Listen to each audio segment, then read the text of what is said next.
नीतीश कुमार ने सबसे पहले अपने एक करीबी मंत्री को अपने घर बुलाया। उनके सबसे भरोसेमंद अफसर पहले से वहां मौजूद थे। बैठक लंबी चली जिसमें एक बड़ा फैसला हुआ। इसका कनेक्शन देश के प्रधानमंत्री नरेंद्र मोदी से भी जुड़ा है। मतलब ये है कि पीएम मोदी की इच्छा के बिना नीतीश कुमार अपना फैसला लागू नहीं कर सकते। तो क्या नीतीश की बात मान लेंगे मोदी? नमस्कार, मैं हूं पंकज झा और आप देख रहे हैं राजधानी।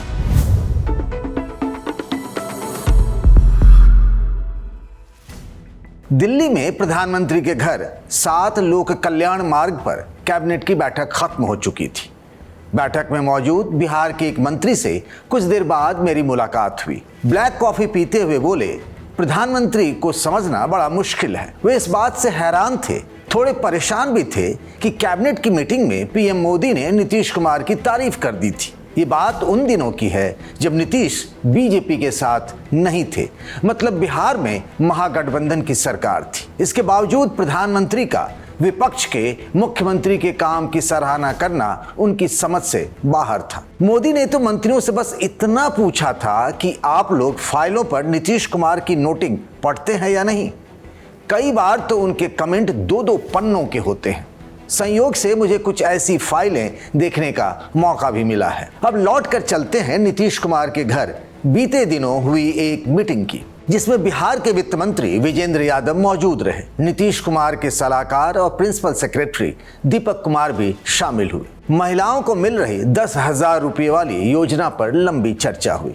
इसमें 2 लाख तक की मदद देने का वादा चुनाव से पहले किया गया था। कहा जाता है नीतीश कुमार के चुनाव जीतने में इस योजना ने बड़ा काम किया। इसकी वजह से ही नीतीश पहली बार बीजेपी के लिए गृह मंत्रालय छोड़ने को तैयार हुए, पर इसके बदले उन्होंने वित्त विभाग अपने पास रख लिया। अपने सबसे भरोसेमंद नेता विजेंद्र यादव को बिजली के साथ साथ वित्त मंत्रालय भी दे दिया। अब नीतीश सरकार के सामने सबसे बड़ी चुनौती महिला रोजगार योजना ही है। बिहार चुनाव में मिली बम्पर जीत के बाद देश भर में इसकी चर्चा है। पूरे चुनाव में तेजस्वी यादव ये भ्रम फैलाते रहे कि नीतीश सरकार जो पैसा दे रही है वो बाद में वापस ले लेगी। अभी तो 28 नवंबर और 19 दिसंबर को भी 2 किस्तों में 10-10 हजार रुपये दिए जाएंगे। पर इस योजना को आगे कैसे बढ़ाया जाए, नीतीश के घर पर बैठक में मंथन के बाद तय हुआ कि एक आईएएस अधिकारी है जो हमें रास्ता बता सकता है। इनका नाम मंत्री विजेंद्र यादव ने ही आगे बढ़ाया। नीतीश भी झट से राजी हो गए, पर फैसला तो पीएम नरेंद्र मोदी को ही करना है, क्योंकि बिहार कैडर के सीनियर आईएएस अरुणेश चावला अभी डिप्यूटेशन पर केंद्र सरकार में तैनात हैं। इन दिनों वे department of investment and public asset management विभाग के सचिव हैं।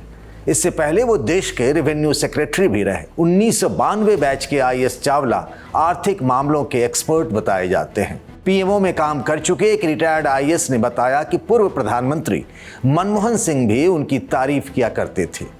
सीनियर आईएएस अधिकारी Arunesh Chawla international monetary fund में भी 2 साल काम कर चुके हैं। नीतीश सरकार चाहती है कि बिहार आकर वे महिला रोजगार योजना की जिम्मेदारी संभाल लें। नीतीश ने तय किया है कि जो 2 लाख तक की मदद देनी है उसमें एक हिस्सा सब्सिडी का हो और बाकी लोन। अब तक 1,40,00,000 महिलाओं को 10-10 हजार मिल चुके हैं। नीतीश के घर हुई मीटिंग से ये पता चला कि इनमें से 1/3 महिलाओं ने अपना छोटा रोजगार भी शुरू कर लिया है। वित्त विभाग का हेड होने पर अरुणेश चावला को बिहार का बजट भी बनाना होगा। तो भले ही बीजेपी नेता सम्राट चौधरी होम मिनिस्टर बन गए हों, लेकिन खर्चा पानी के लिहाज से सभी विभागों का कंट्रोल कमांड तो नीतीश कुमार के पास ही रहेगा। गृह मंत्रालय मिलते ही सम्राट चौधरी बिहार में यूपी वाले योगी मॉडल पर चल पड़े हैं। पर नीतीश तो नीतीश हैं, उनका पूरा फोकस तो बस वोट बढ़ाने पर है। क्या ये सब जानते हुए भी नीतीश कुमार का फैसला कबूल कर लेंगे पीएम मोदी? आपकी राय का इंतजार रहेगा। बीजेपी के नए राष्ट्रीय अध्यक्ष के चुनाव, या फिर यूं कह लीजिए कि नए अध्यक्ष के नाम का ऐलान होने ही वाला है। कहा तो ऐसा ही जा रहा है। जेपी नड्डा का कार्यकाल तो साल 2023 में ही खत्म हो गया था, पर उनका टेन्योर बढ़ाकर पिछले साल लोकसभा चुनाव तक कर दिया गया था। इस बात को भी करीब 1.5 साल होने को हैं। बिहार चुनाव तक नए अध्यक्ष के नाम की घोषणा टाल दी गई थी, पर अब तो बिहार में नई सरकार भी बन गई। चुनाव में शानदार सफलता के बाद बुधवार को नड्डा जी ने कुछ खास नेताओं को डिनर पर अपने घर बुलाया है। तो कुछ लोग अभी से कहने लगे नड्डा जी ने फेयरवेल डिनर दिया है। ऐसा तो हमने देखा और सुना नहीं कि चुनावी जीत के बाद बीजेपी अध्यक्ष ने कभी डिनर पार्टी दिया हो। तो फिर बिहार को लेकर ऐसा क्या खास हो गया?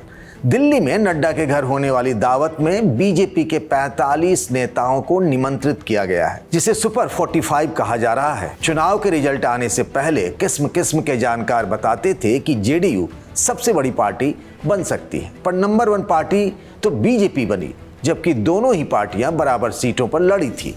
गुजरात, राजस्थान से लेकर महाराष्ट्र तक से पार्टी के नेता भोज का आनंद लिए। डिनर से निकलकर बीजेपी के एक पूर्व सांसद ने कहा कि भोजन तो बस बहाना रहा, मिलना और मिलाना ही असली मकसद था। एक पूर्व मंत्री ने फोन पर बड़ी दिलचस्प जानकारी दी। उनके मुताबिक वे तो बस नए अध्यक्ष की खबर सूंघने में ही जुटे रहे, पर मिला कुछ खास नहीं। नड्डा के घर हुई दावत में सबसे अधिक भीड़ धर्मेंद्र प्रधान के आसपास रही। बीजेपी नेताओं के एक बड़े तबके को लगता है कि क्या पता प्रधान ही नए अध्यक्ष बन जाएं। बिहार में पार्टी की तरफ से वही चुनाव प्रभारी भी थे। बिहार में चुनाव के समय एक नेता को लोकसभा का प्रभारी बनाया गया था।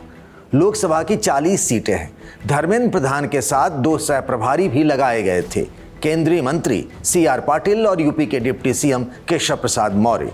यूपी से कैबिनेट मंत्री स्वतंत्र देव सिंह, दयाशंकर सिंह, अलीगढ़ के सांसद सतीश गौतम भी डिनर में पहुंचे। राजस्थान के 2 नेताओं की भी बिहार के चुनाव को लेकर बड़ी चर्चा रही, सतीश पूनिया और राजेंद्र राठौर। इनके अलावा बिहार में कई विधानसभा सीटों पर मैनेजमेंट करने वाले महेंद्र सिंह भी नड्डा के घर देखे गए। आपकी राय में बीजेपी का नया राष्ट्रीय अध्यक्ष कौन हो सकता है? वैसे होता तो यही है, जिनका नाम चलता है उनका ही पत्ता कट जाता है। इस वीडियो को बनाया हमारे साथी सौरभ पाल ने। बने रहिए द लल्लन टॉप पर।